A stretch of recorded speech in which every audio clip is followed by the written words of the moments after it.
This redesign activity will focus on the effective networks, or the why of learning, which provides the students with multiple means of engagement.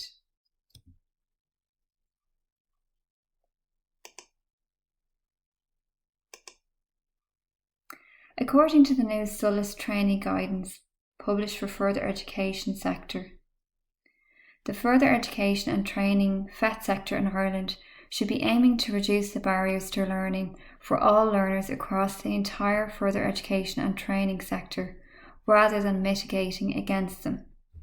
Over the past few years, our education system has shifted to embrace increased access to the general education curriculum and inclusion. However, the same standards-based assessments are still being used.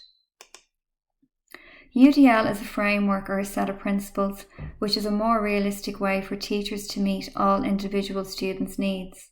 It does this by providing a framework and guidelines that aims to support all learners by using a variety of teaching methods, and in doing so, reducing a barrier to learning.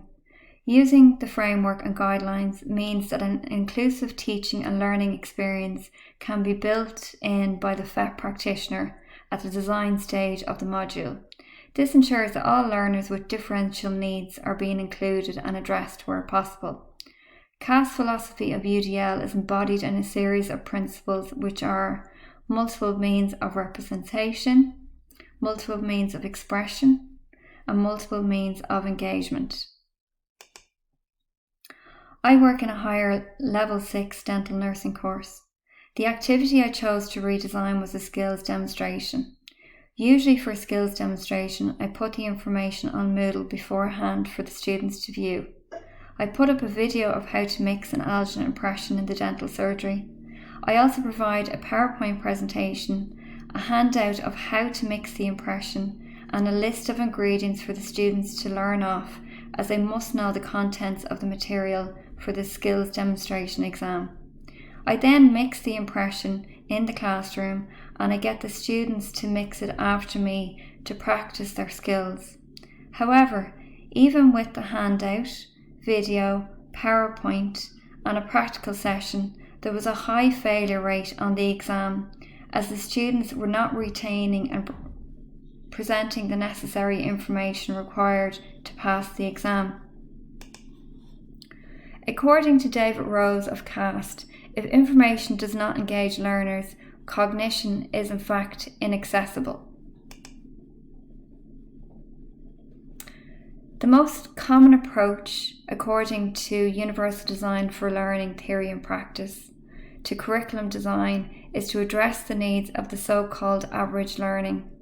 Looking through the lens of UDL, I realised that when I was designing the skills demonstration, I was designing the material for this mythical average student and not the actual individual.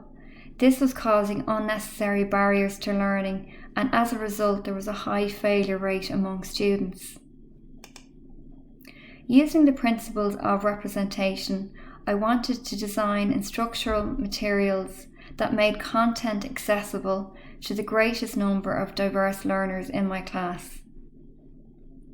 I needed to accommodate learners who learned differently, engage with content from different perspectives, and speak English at a varied level of proficiency. So I decided to redesign my activity, providing multiple means of engagement. I wanted to provide options for recruiting interest, provide options for sustaining effort and persistence, and provide options for self-regulation. I redesigned the skills demonstration using a ThingLink, which is an educational technology platform used to augment videos and images with additional information and links. ThingLink can be embedded into a VLE platform such as Moodle or a PowerPoint presentation. For the skills demonstration, I made the ThingLink available to the students a week before class and asked them to look through the ThingLink before they arrived. The thing I liked about ThingLink is the immersive reader.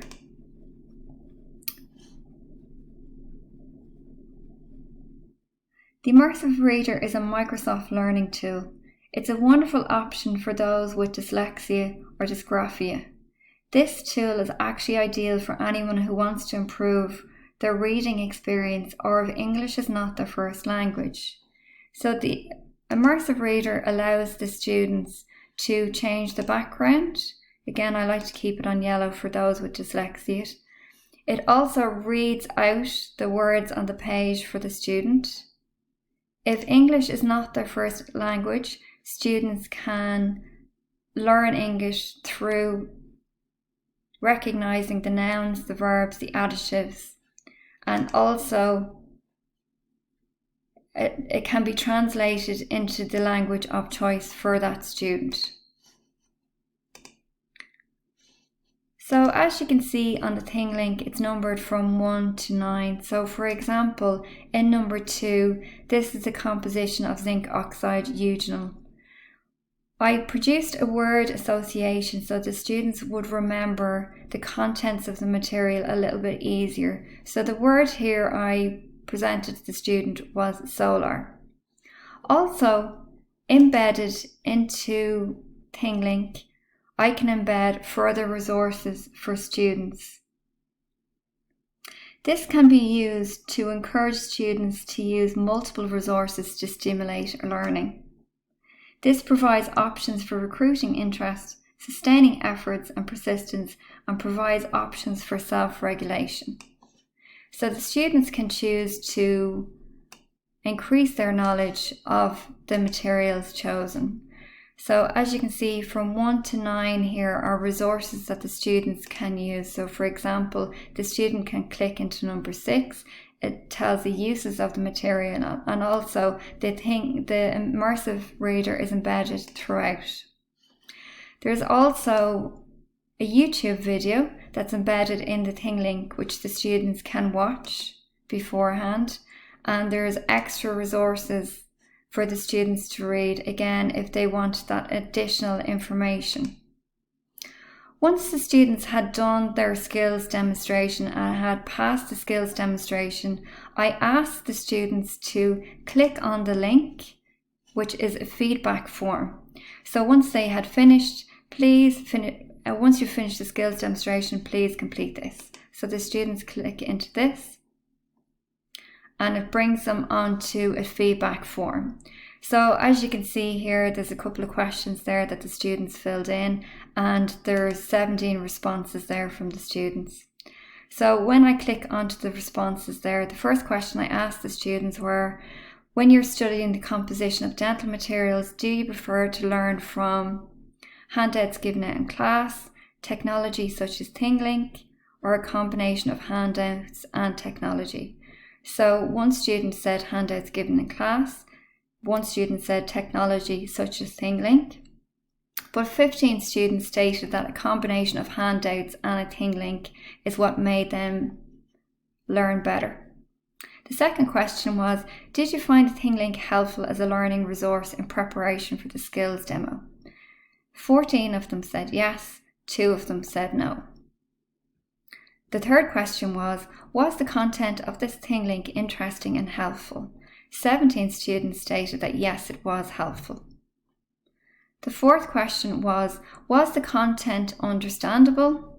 100% of the respondents said yes, it was understandable.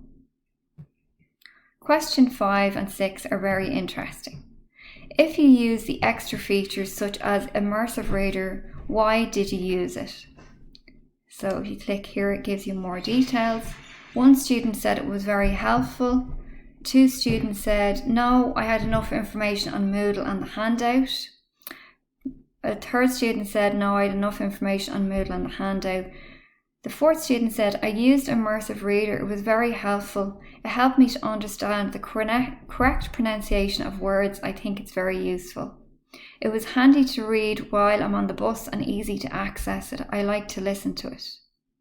Another student said, I didn't use anything else as I found the ThingLink useful and gave me a lot of information, and the handouts are very good and I like using them to learn new information.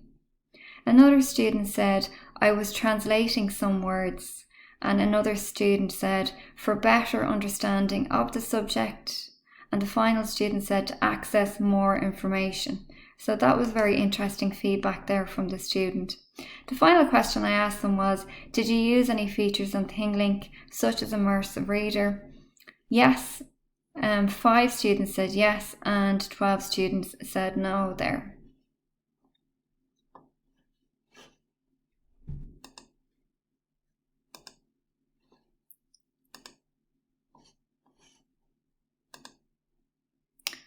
So having embedded ThingLink and looking at the skills demonstration through the lens of UDL, providing multiple means of engagement for students, it definitely provided options for recruiting interest.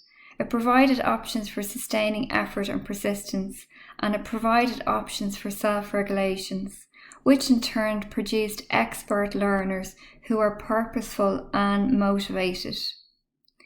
Thank you for watching this redesign activity.